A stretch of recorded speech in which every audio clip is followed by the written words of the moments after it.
Bonjour, bienvenue à ce dévoilement de programmation de la 4e édition des Journées portes ouvertes des Églises de la MRC de Dautrey. Je me présente Sébastien Proulx, agent de communication de la MRC. J'agirai en tant que maître de cérémonie pour l'occasion. Soulignons la présence d'élus et de dignitaires. Madame Mélanie Jacques, attachée politique de M. André Villeneuve, député provincial de Berthier. M. Gaétan Gravel, préfet de la MRC de Dautrey et maire de Ville-Saint-Gabriel. M. Jean-Claude Gravel, maire de la ville de Lavaltrie. M. Denis Moreau, conseiller de la ville de Lavaltrie. Mme Linda Pelletier, conseillère de la ville de Lavaltrie. Pour débuter, j'inviterai M. Jean-Claude Gravel, maire de la ville de Lavaltrie, à vous livrer quelques mots. Bonjour à vous tous. Je suis bien heureux d'être parmi vous ce matin afin de souhaiter la bienvenue à cette conférence de presse qui a pour but d'annoncer la programmation de la journée porte ouverte des Églises de la MRC de Dautrey. Le samedi, le 8 octobre prochain, plusieurs activités culturelles d'intérêt seront présentées dans le cadre de cet événement à travers les villes de notre territoire.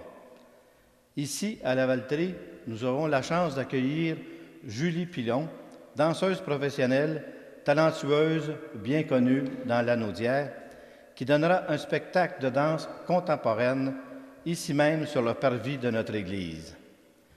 Nous avons très hâte d'assister à cette œuvre artistique éphémère, influencée par la thématique de l'année, soit l'art et les Églises. La religion et ses dogmes font partie de notre histoire. Ainsi, il demeure important de préserver notre patrimoine et le faire revivre par des activités actuelles. C'est exactement l'objectif de ces événements qui dynamiseront nos églises de la MRC. Je termine en vous remerciant pour votre présence et je vous invite à participer en grand nombre aux activités du 8 octobre prochain. Que cet événement vous apporte une vision nouvelle du patrimoine bâti, religieux et de ses inspirations. Merci et bonne fin de journée. Merci, M. Gravel. Je cède la parole à M. Gaétan Gravel, préfet de la MRC de Dautrey et maire de la ville de Saint-Gabriel. Alors, Mesdames, Messieurs les élus, attachés politiques, représentants des médias et distingués invités, c'est avec fierté que je suis en votre compagnie pour cette annonce ce matin. En premier lieu, je tiens à remercier la ville de Lavaltrie et la Fabrique de nous accueillir dans leur Église. Déjà une 4e édition pour la journée porte ouverte des Églises. Le comité mandaté de son organisation ne cesse d'innover et de rehausser sa qualité. Cette année, en plus de valoriser le patrimoine religieux, l'événement mettra en vedette des artistes lanaudois, des gens pour qui la créativité, l'originalité et l'innovation n'ont plus de secret. J'ai la certitude qu'ils sauront changer votre vision de l'Église traditionnelle par leur performance artistique. Le 8 octobre prochain, saisissez cette opportunité de vivre un bon moment en famille ou entre amis. En parcourant nos routes, vous découvrirez des créateurs, constaterez le cachet des lieux de culte dautréens et apprécierez nos attraits et nos paysages. L'agrément est garanti. Avant de conclure, je remercie les membres du Conseil de la MRC ainsi que le ministère des Affaires municipales et de l'occupation du territoire. Votre contribution a grandement facilité la création de ce magnifique projet. Une fois de plus, la MRC Dautrey consolide sa volonté de faire jaillir la culture sur son territoire en la rendant accessible à tous. J'exprime ma gratitude aux artistes, artisans et aux gens passionnés par l'art et le patrimoine avec qui nous atteignons nos objectifs. Alors, merci beaucoup et bonne journée à tous. Merci, Monsieur le Préfet. Poursuivons maintenant avec la présentation de la programmation. Mesdames Noémie Lacourcière, agent de développement culturel de la MRC, et Joël Paiement, agent de développement local de la MRC, prendront la parole. Bonjour à tous. On est très heureux de vous accueillir ce matin pour cette belle annonce, donc une 4e édition. Pour cette édition, on avait le goût de se réinventer. Donc, on a pensé vraiment vous offrir une expérience différente en invitant des artistes à exposer dans des églises pour vraiment offrir une expérience aux visiteurs. Donc, c'est 5 églises, je dirais même peut-être 6. On va vous les présenter, Noémie va vous les nommer, et 5 encore là, 6 artistes. On a eu une belle surprise. Il y a une église qui s'est ajoutée à notre liste. Donc, on est à 6 églises, 6 artistes qui vont être ouverts cette journée-là pour les visiteurs. On a procédé de la façon suivante. Il y a un appel de projet qui a été envoyé à tous les artistes du territoire Lanaudois. Donc, les gens ont répondu. Puis, avec l'aide du comité, on a choisi ces artistes-là dont on est très fiers. Et les églises, c'est des églises qui n'avaient pas été visitées l'an dernier dans la tournée qui avait été faite avec l'autobus. Donc, ces 5 églises-là auront la chance cette année d'être ouvertes et d'avoir des visiteurs. Donc, je laisse la parole à Naomi pour vous présenter les églises et les artistes. Bonjour. Donc, c'est avec fierté et enthousiasme que je vous présente aujourd'hui les artistes et les lieux qui seront mis en valeur pour cette 4e édition de la journée porte ouverte des églises de la MRC. Vous remarquez que je vais être plus détaillée dans la présentation de certains projets, puis je vais conserver une petite part de mystère pour d'autres. En fait, dans un deuxième temps, un peu plus tard dans notre conférence de presse, certains des artistes présents vont venir prendre la parole. Donc, je vais leur laisser la chance de procéder eux-mêmes au dévoilement de leur œuvre. Donc, je commence sans plus tarder. D'abord, l'artiste en art visuel Hélène Blondin, originaire de Saint-Norbert, présentera à l'intérieur des murs de la chapelle des Cuthberts une installation artistique multisensorielle. Dans un deuxième temps, l'église, ici, comme on l'a mentionné tantôt, de Saint-Antoine de la Valtrie, sera visitée par la populaire troupe de danse Empreinte Vague et leur initiative, la danse en dimanche. Il s'agit, c'est ça, d'une prestation de danse contemporaine où 3 artistes en danse et 2 musiciens font vivre aux spectateurs une expérience artistique vraiment unique. Leur performance se tiendra à 13h30 et sera remise en cas de pluie au lendemain à 11h15.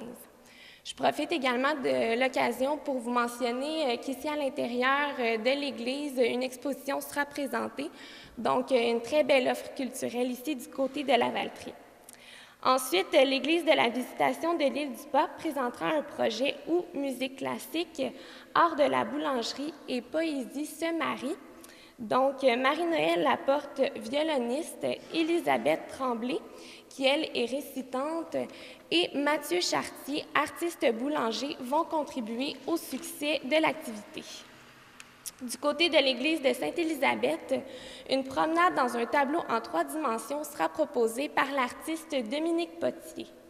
L'installation mettra en scène la vie des herbes de bord de lac par leur puissance, mais aussi leur fragilité. L'artiste tracera aussi des liens entre les églises et la nature, qui tous deux sont des lieux de méditation dont la survie est mise à l'épreuve. Une centaine de feuillets décorés aux couleurs de la nature seront disposés à l'intérieur de l'église. D'un autre côté, la danseuse professionnelle et chorégraphe Carole Courtois offrira une œuvre théâtrale audacieuse à l'église de Manqueville. Elle pourra nous donner un peu plus de détails à ce sujet dans quelques minutes. Pour le projet, la MRC a ciblé 5 églises, mais nous avons également invité les autres églises qui le souhaitaient à participer. Donc, de ce côté-là, 3 églises se sont manifestées. Les voici. Donc, d'abord, Ville-Saint-Gabriel procédera au dévoilement d'une œuvre d'art public conçue dans le cadre du projet Art et aménagement de la MRC. L'œuvre est située dans le parc du centre-ville qui se trouve tout juste derrière l'église.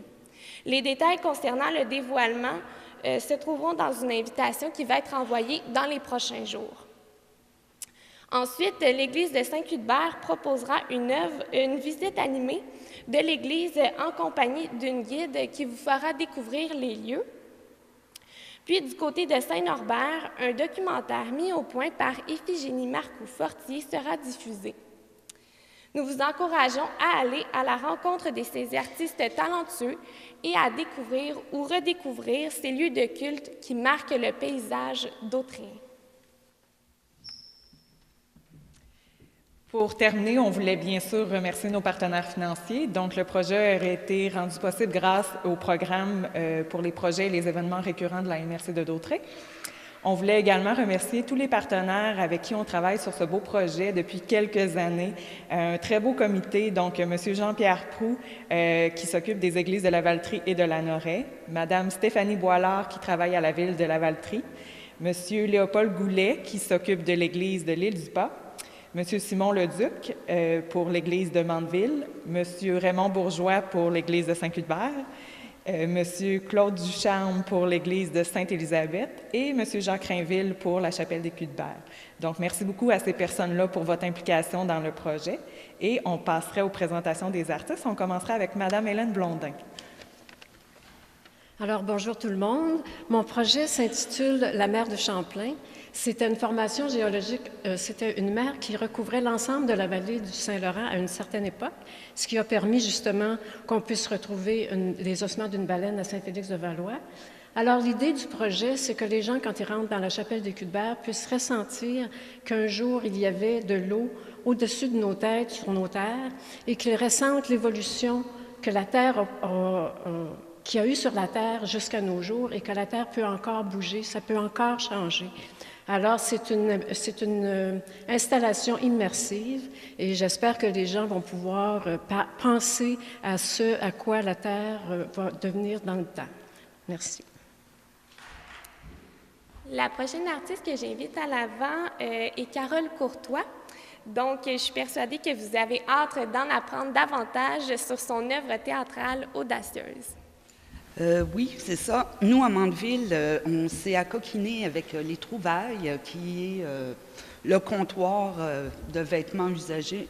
Et on va recréer des personnages. On va essayer de remplir notre église de personnages non vivants, mais on va essayer de représenter les différents rites qu'il y a dans l'église, le baptême, les mariages, puis les enterrements, tout ça, à différentes époques aussi. On ne veut pas être juste dans une époque. Donc, on est en train d'organiser... On s'organise pour pouvoir recréer, quand les gens vont rentrer, qu'il y ait du monde à la messe. Ça vient de là, avec un support musical. Et moi, ça vient aussi du fait que j'ai été longtemps aussi conceptrice de costumes et que j'adore ça. Et il y a Claire Turcot qui est avec moi, qui fait partie de mon comité. On est 3 sur le comité et c'est la semaine prochaine qu'on va monter tout ça. Fait que je vous invite à venir voir ça. Ça va être vivant. Ça va, même si c'est des personnages fictifs, habillés, ça va bouger quand même. Puis ça fait part aussi de notre théâtralité mandevilloise dans notre, comment je pourrais dire, avec Mandeville, une histoire, tout ça. Il y a comme un petit courant à Mandeville où on s'amuse à théâtraliser nos monuments. Fait que ça fait suite à ça. Fait que je vous souhaite bienvenue. Et je voulais dire en passant que c'est Hélène Blondin qui m'a comme inspiré l'idée, mais comme elle a toujours bien de projets, je voulais la remercier parce que ça va être vraiment le fun. C'est le fun à faire. Merci. On inviterait maintenant Mme Marie-Noëlle Laporte qui va venir vous présenter l'œuvre qui va avoir cours à l'église de l'Île-du-Pas. Bonjour, je suis Marie-Noëlle Laporte, traductrice et violoniste de formation et de métier. Ce qui m'a inspirée dans l'appel de projet de la MRC d'Autrey, c'est l'idée de l'éphémère, en fait. On parlait d'installation éphémère. Moi, ce que je propose comme projet, c'est une occupation éphémère. Alors, quand on va à l'église, il y a toujours de la musique, il y a toujours aussi, les gens se rassemblent autour d'un pain. Donc, ces éléments sont centraux dans le culte et ça a été le départ de ma réflexion. Donc, ce que je propose, c'est un récital autour de la symbolique du pain et du cheminement spirituel. Le projet semblait fait sur mesure pour l'église de l'Île-du-Pas, ce que j'ignorais en fait, car il y a un four à pain sur place, ce qui va nous permettre de faire une fournée le jour même. Donc, les mélomanes sont bienvenus, mais les gourmands aussi. L'intervention artistique va se passer en 3 temps. Le premier volet, c'est une exposition de sculpture boulangère de Mathieu Chartier autour de l'histoire du pain comme objet sacré. Il va y avoir probablement aussi des pièces suspendues, je pense à des immenses poissons fougasses. J'ai donné carte blanche à Mathieu, donc il va nous réserver des belles surprises ce jour-là. Mathieu, c'est un maître boulanger qui a une longue feuille de route. C'est le propriétaire de la Grigne, la boulangerie artisanale qui a pignon sur la rue Visitation à Joliette. Le deuxième volet, c'est un récital de musique et de poésie. Ça commence à 15h30, le 8 octobre. Le programme se compose d'œuvres pour violon seul, donc les œuvres de musique contemporaine, c'est-à-dire de compositeurs vivants québécois. Je pense à André Ristic, à Denis Goujon. Donc ces œuvres-là contemporaines vont côtoyer des œuvres de musique ancienne, des œuvres de Jean-Sébastien Bach et de Franz Biber, entre autres. Et la particularité, c'est qu'il va y avoir des transcriptions inédites que j'ai réalisées, des transcriptions pour violon seul, c'est-à-dire que des œuvres qui sont normalement jouées pour orchestre ou pour orgue vont être entendues ce jour-là pour violon seul, notamment la toccate et fugue de Jean-Sébastien Bach. Et aussi la pièce Ascent de Brian Eno, qui est une pièce électronique, pop électro des années 80, donc une version pour violon seul. Donc la musique ce jour-là va alterner avec des poèmes du domaine français, anglais, japonais. Vous pourrez aussi entendre des nouvelles traductions en français ce jour-là de poèmes de Allen Ginsberg, de Weldon Keys et de Jan Zwicky qu'on entend rarement en français. Donc ce sera une autre nouveauté. Les poèmes ce jour-là seront lus par Élisabeth Tremblay, une comédienne, une étoile montante, étoile filante, tout juste sortie de l'option théâtre de Lionel Groux, et puis qui a eu des belles collaborations récemment avec le théâtre Advienne que pourra, et avec aussi les nomades urbains. Donc le récital s'appelle Milieu, la partie centrale du pain, le lieu de culte.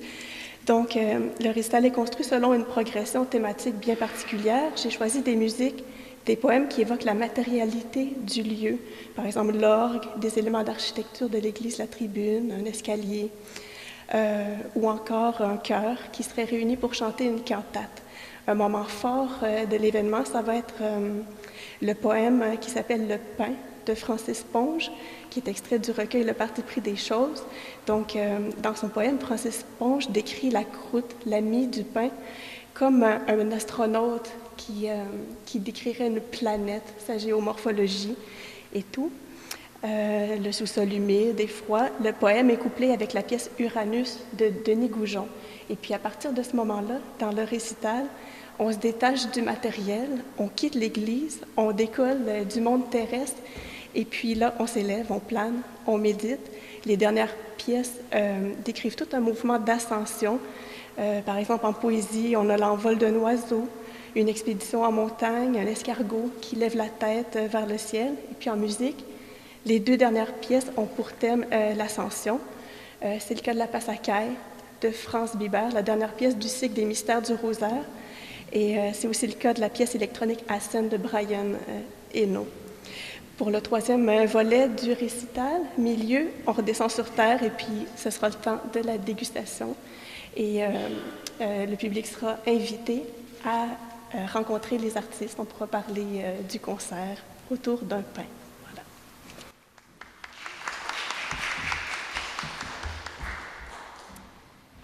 Merci Marie-Noël. Donc, la prochaine artiste, Iphigénie Marcoforti, nous propose de découvrir une tradition purement norbertoise qui a traversé les années. Iphigénie, la parole est à toi. Bonjour à tous, merci pour l'invitation. Alors, d'abord, je veux vous remercier parce que je crois que quand il est question d'une 6e église, c'est probablement l'église de Saint-Norbert qui s'est ajoutée. En fait, le Super Party d'huîtres, qui est le film documentaire que je vais présenter, à toutes les heures pendant la journée entre 10 et 17 heures. C'est un film que j'ai filmé ça en 2015. Le Party d'huîtres à Saint-Norbert, ça fait près de 40 ans que c'est organisé. Il y a des membres de ma famille, c'est mon oncle Gérard qui a parti ça. Et pour moi, c'était une façon de rendre hommage à cet effort collectif, parce que je trouve que c'est magnifique d'avoir créé un lieu de rassemblement autour d'une huître, qui est, aux premiers abords, qui n'a rien à voir avec une région agricole comme la Naudière. Mais bon, il y a des amateurs d'huîtres dans la Naudière et ce film-là, finalement, c'est un peu une excuse pour aller à la rencontre des gens, aller à la rencontre de la parole des gens. Dans ma démarche artistique, je m'intéresse beaucoup au patrimoine immatériel, donc aux histoires qu'on a à raconter. Et pour moi, cet événement-là, donc le 8 octobre cette année, c'est une belle occasion d'atterrir comme artiste dans ma région. Je viens de Saint-Norbert, j'ai voyagé un peu partout dans le monde avec mes documentaires et pour me rendre compte que très peu de mes œuvres ont été présentées dans ma propre région. Donc c'est un plaisir pour moi de venir à votre rencontre en espérant que ce soit le début d'une grande tradition et d'une grande histoire d'amour entre la population lanaudoise et le documentaire, qui pour moi est qui contribue à forger une identité collective forte. Donc, gardez l'œil ouvert. J'ai des projets. Je suis en train de travailler sur un projet de tournée d'un documentaire qui s'appelle « Les Indiens, l'aigle et le dindon » que j'espère faire en février. Donc, peut-être que je viendrai cogner à vos portes pour voir s'il y a moyen de créer des alliances afin que le documentaire rayonne dans la Naudière au cours des prochaines années. Idée d'un festival international, peut-être éventuellement du documentaire dans la Naudière. On aura l'occasion d'en reparler. Je suis jeune et vous aussi. Donc, on se voit peut-être le 8 octobre à l'église de Saint-Norbert. Vous pouvez aller sur le site web de ma petite entreprise de production documentaire qui s'appelle Les Glaneuses. Donc, c'est lesglaneuses.org. Et là, vous pouvez avoir un aperçu du travail que j'ai fait au cours des 14 dernières années. Merci.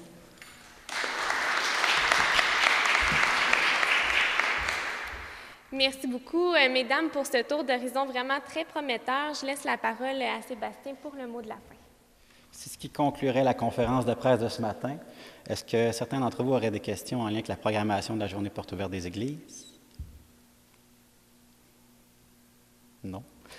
J'aimerais spécifier que M. Gérard-Jean, maire de Lanoraie, s'est joint à nous, ainsi que Mme Valérie Couturier, attachée politique de Mme Ruth-Hélène Brosseau, députée fédérale de Berthier-Masquinongé.